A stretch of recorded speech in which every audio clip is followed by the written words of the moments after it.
নমস্কার বন্ধুরা, আশা করি আপনারা সবাই ভালো আছেন। ট্রিপ টু ওয়াচের একটা নতুন ভিডিওয়ে একটা নতুন জার্নি নিয়ে চলে এসেছি। এবার আমরা যাচ্ছি উড়িষ্যার বালাসোর ডিস্ট্রিক্টের পঞ্চলিঙ্গেশ্বর মন্দিরে, তার সাথে নীলগিরি পাহাড়ের জগন্নাথ মন্দির এবং রাজবাড়িতেও যাব। আর তারপর ক্ষীরচোরা গোপীনাথের মন্দিরে দর্শন করে আমরা ফিরব কলকাতায়।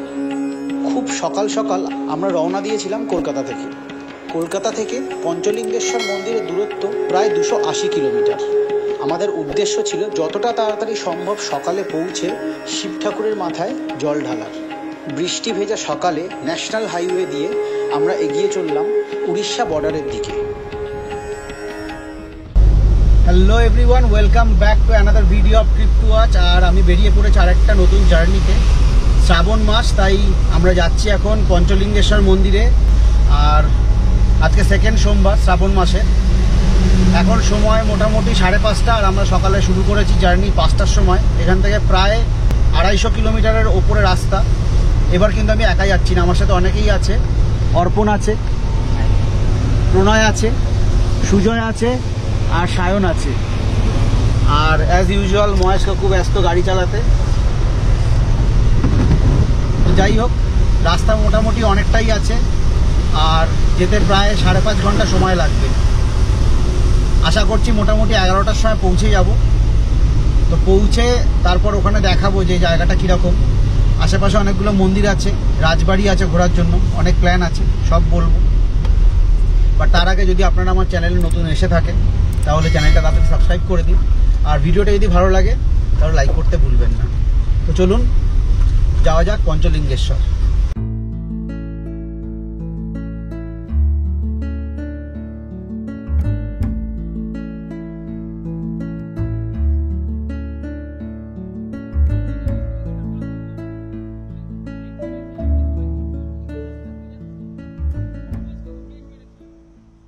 আকাশে ঘন মেঘ পুরো কালো করে এসেছে, মাঝে মাঝে মুষলধারে বৃষ্টি হচ্ছে।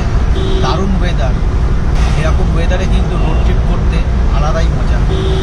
আর মোটামুটি ঘন্টাখানেকের রাস্তা আছে, আর তারপরেই আমরা পৌঁছে যাব। পুজোর সব সরঞ্জাম আমরা কাল রাতেই কিনে নিয়েছিলাম। সবাই বাড়ি থেকে মোটামুটি স্নান করে বেরিয়েছি, আর জামা কাপড় পরে আছি সবাই। ওখানে গিয়ে সোজা পুজো দেবো গাড়িটা রেখে।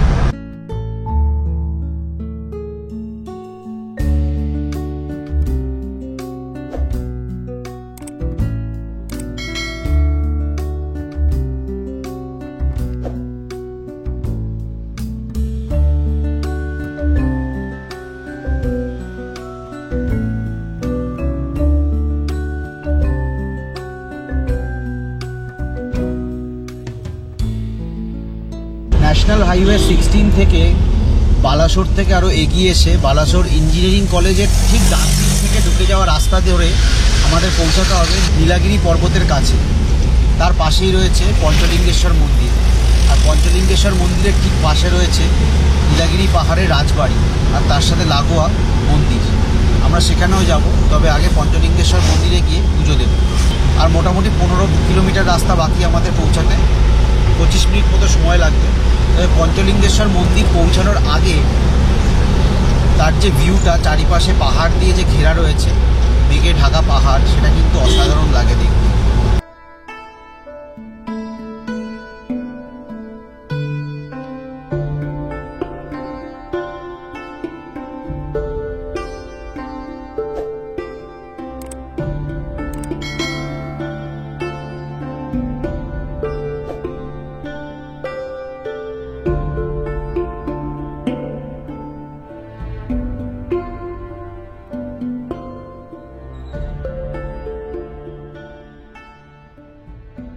তো কিছুক্ষণ আগে এখানে পৌঁছেছি আমরা, আর সব গুছিয়ে নিয়ে এবার যাচ্ছি পুজো দিতে।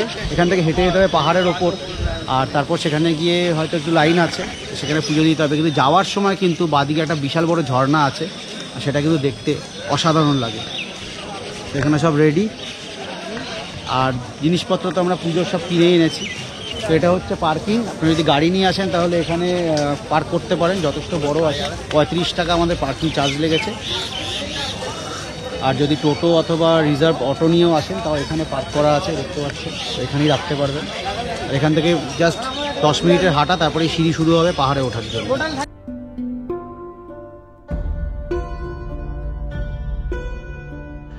পঞ্চলিঙ্গেশ্বর, শিবের 5টি লিঙ্গ অবস্থিত নীলগিরি পর্বতের দেবগিরি পাহাড়ের ওপর।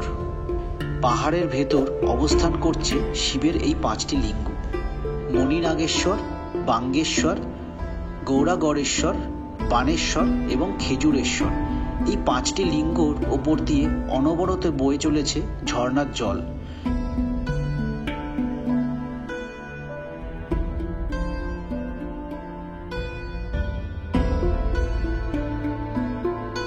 এই 5টি শিবলিঙ্গকে স্পর্শ করা যায়, কিন্তু দর্শন করা যায় না। করোনাকালের পর এই শিবলিঙ্গের সামনে গেট লাগিয়ে দেওয়া হয়েছে। বছরের বেশিরভাগ সময় সেই গেট বন্ধ থাকে, তবে শ্রাবণ মাসে এই গেট খুলে দেওয়া হয়। বহু দূর দূরান্ত থেকে শিব ভক্তরা পৌঁছায় পঞ্চলিঙ্গেশ্বর মন্দিরে বাবাকে স্পর্শ করতে।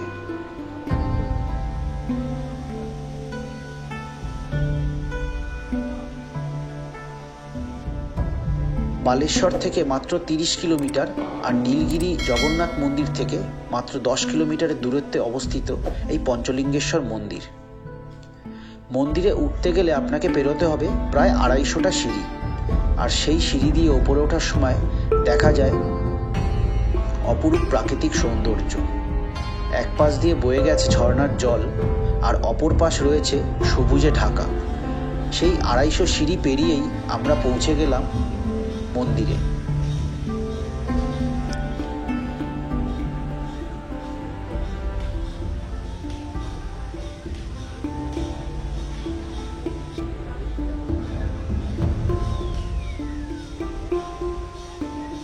মন্দিরের ভেতরে ফটো এবং ভিডিও তোলার অনুমতি না থাকায় খুব বেশি ছবি আপনাদের দেখাতে পারলাম। তবে শ্রাবণ মাসের সোমবারে পঞ্চলিঙ্গেশ্বর মন্দিরে গিয়ে বাবাকে স্পর্শ করে এবং পুজো দিয়ে মনটা যেন ভরে গেল। পাহাড়ের ওপরে শিবলিঙ্গ ছাড়াও রয়েছে রাধাকৃষ্ণের মন্দির এবং বজরংবলীর মন্দির। আপনারা চাইলে সেটাও দর্শন করতে পারেন।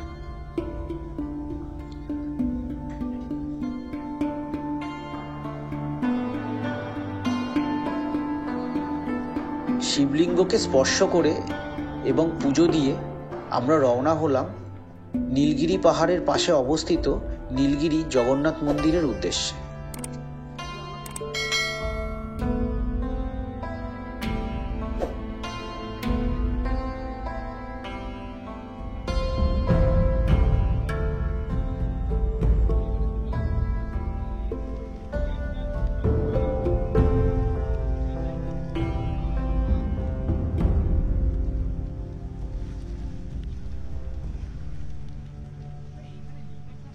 ফাইনালি আমাদের পুজো দেওয়া হয়ে গেছে, আর সবাই নিচে নেমে ফ্রেশ হয়ে এখান থেকে রওনা দিয়েছি। এখন আমরা যাচ্ছি নীলগিরি পাহাড়। সেখানে একটা রাজবাড়ি আছে আর একটা খুব সুন্দর মন্দির আছে। সেখানেই মন্দিরের ভোগ আমরা লাঞ্চে খাবো। ওখানে পোলাও হয়, আরও অনেক কিছু হয়। সেখানে গিয়ে দেখতে হবে যে ভোগটা পাওয়া যাবে কিনা, কারণ এখন মোটামুটি 1টা বাজে। আমরা এখানে 10:30 নাগাদ পৌঁছেছিলাম, আর 11টা নাগাদ পুজো দিতে উঠেছিলাম। খুব ভালো করে পুজো দিয়েছি, মোটামুটি ভিড় ছিল, খুব একটা ভিড় ছিল না। আর এখানকার যেটা আসল জিনিস, যে ঝর্ণার ভেতরে গিয়ে শিবলিঙ্গকে ছুঁয়ে দেখা, সেটা কিন্তু সবসময় সম্ভব হয় না। সেই গেটটা এখন খোলা ছিল, তাই আমরা সবাই ঝর্ণার ভেতরে গিয়ে শিবলিঙ্গ ছুঁয়ে দেখতে পেরেছি। যাই হোক, সব ঠিকঠাক হয়েছে। আর এখন আমরা রওনা দিয়ে দিয়েছি। আর বাইরে কিন্তু মুষলধারে বৃষ্টি হচ্ছে, আকাশ পুরো মেঘে ঢেকে গেছে। তো এখান থেকে নীলগিরি পাহাড়ে যাব, আর তারপর গিয়ে দেখাচ্ছি মন্দির আর রাজবাড়িটা কেমন।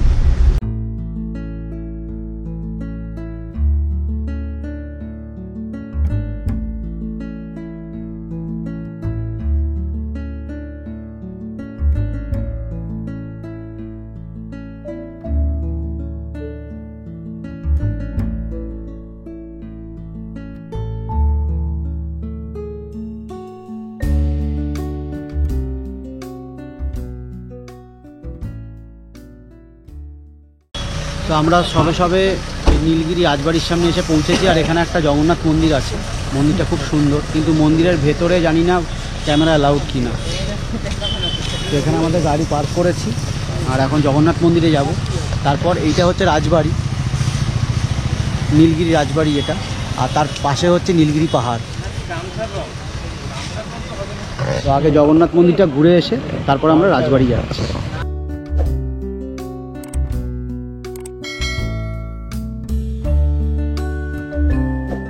তো জগন্নাথ মন্দির তো বন্ধ হয়ে গেছিলো, কিন্তু জগন্নাথ দেবের ভোগ কিন্তু আমরা পেয়েছি আর ভোগ খেয়ে নিয়েছি সবাই। খেয়ে এখন এই জগন্নাথ মন্দিরের পাশেই রাজবাড়ি, এবার রাজবাড়িতে যাচ্ছি, ওখানে কিছুক্ষণ সময় কাটিয়ে তারপর আমরা যাব ক্ষীরচোরা গোপালের মন্দিরে, আর সেখান থেকে দর্শন করে রওনা দেবো কলকাতার উদ্দেশ্যে। এই রাজবাড়ির পাশেই কিন্তু রয়েছে নীলগিরি পাহাড়। কিছুক্ষণ আগেই পাহাড়ে কিন্তু মাথাটা পুরো মেঘে ঢেকেছিল, কিন্তু এখন যেহেতু একটু বৃষ্টি নেমেছে তাই মাথাটা দেখা যাচ্ছে, কিছুক্ষণ আগে আর দেখা যাচ্ছিল না। আর এই হচ্ছে নীলগিরি রাজবাড়ি।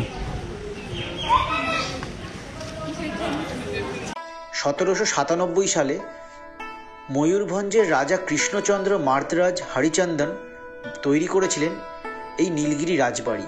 রাজবাড়িতে ঢুকতে হবে এক বিশাল লোহার প্রবেশদ্বার পেরিয়ে। কোনো বড় গাড়ি এখন আর সেখানে ঢুকতে দেওয়া হয় না। রাজবাড়িতে ঢুকতেই রাজবাড়ির প্রাঙ্গণের বাঁদিকে রয়েছে দুর্গা মন্দির। শোনা যায় রাজার আমলে এখানে বিশাল বড় করে দুর্গাপুজো করা হতো, কিন্তু এখন তা বন্ধ হয়ে গেছে। দুর্গা মন্দিরের পাশেই রয়েছে একটি জলের কুয়ো। এই জলের কুয়োর লাগোয়াই ছিল রানীর স্নানাগার। রানীর ঘর থেকে এই সুড়ঙ্গ দিয়েই রানী স্নানাগার অবধি যেতেন, তবে সেগুলো এখন বন্ধ করে দেওয়া হয়েছে। বেশ কিছু বছর আগেও এই রাজবাড়ি দেখার জন্য টিকিট করা হতো, কিন্তু সেগুলো এখন বন্ধ। রাজবাড়ির ভেতরে প্রবেশ করা এখন নিষিদ্ধ। রাজবাড়ির বাঁদিকেই বসত রাজার রাজসভা, আর তার ঠিক বিপরীতে রয়েছে নাট মন্দির।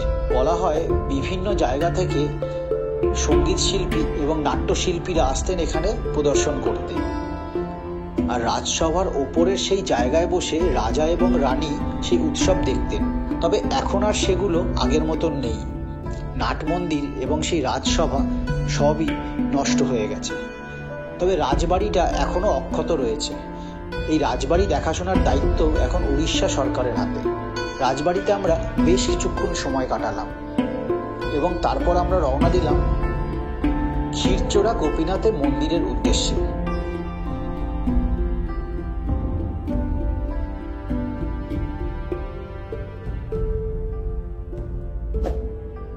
গাড়িতে আমাদের মোটামুটি 20 থেকে 25 মিনিট সময় লাগলো নীলগিরি রাজবাড়ি থেকে ক্ষীরচোরা গোপীনাথের মন্দিরে পৌঁছাতে।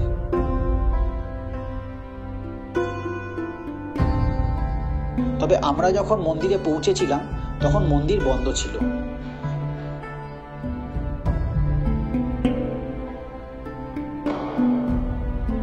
ক্ষীরচোরা গোপীনাথের মন্দিরে দর্শন করতে গেলে আপনাকে হয় দুপুর 1টার আগে অথবা বিকেল 4টের পরে যেতে হবে। তবে মন্দির বন্ধ থাকায় আমরা দর্শন করতে পারিনি।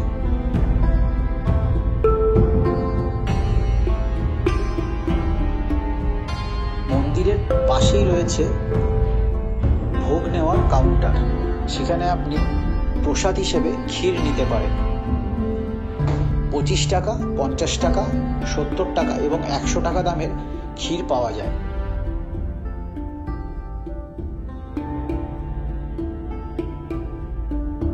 পরিমাণ হিসাবে এই ক্ষীরের দামগুলি নির্ধারণ করা আছে, আপনি আপনার ইচ্ছা মতো ক্ষীর নিতে পারেন।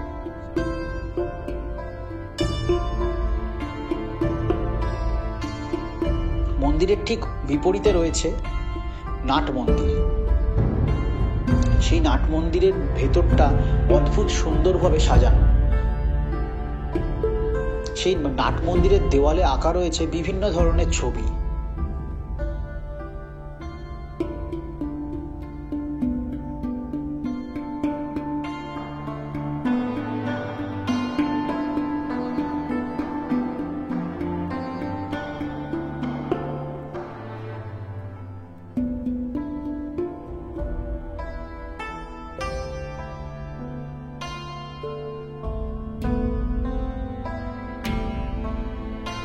ক্ষীরচোরা গোপীনাথ মন্দিরের ভেতরে চারিপাশের দেওয়ালগুলোয় রয়েছে শ্রীকৃষ্ণের জীবনের কাহিনী।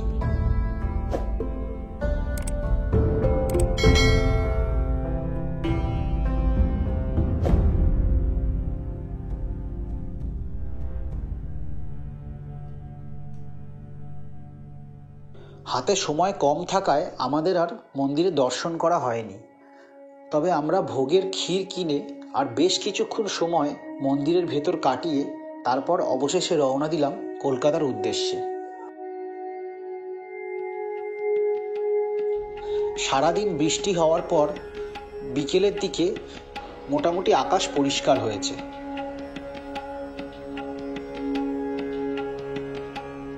কলকাতায় ফেরার পথে আমরা আকাশে দেখতে পেলাম একটি অদ্ভুত সুন্দর রামধনু।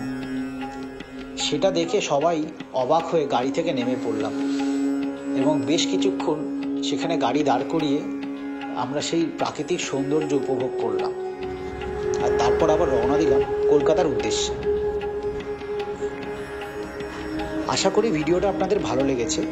যদি ভালো লেগে থাকে ভিডিওটা নিশ্চয়ই লাইক করবেন, আর আমার চ্যানেলে যদি আপনারা নতুন এসে থাকেন তাহলে চ্যানেলটা সাবস্ক্রাইব করতে ভুলবেন না। দেখা হচ্ছে পরের ভিডিও।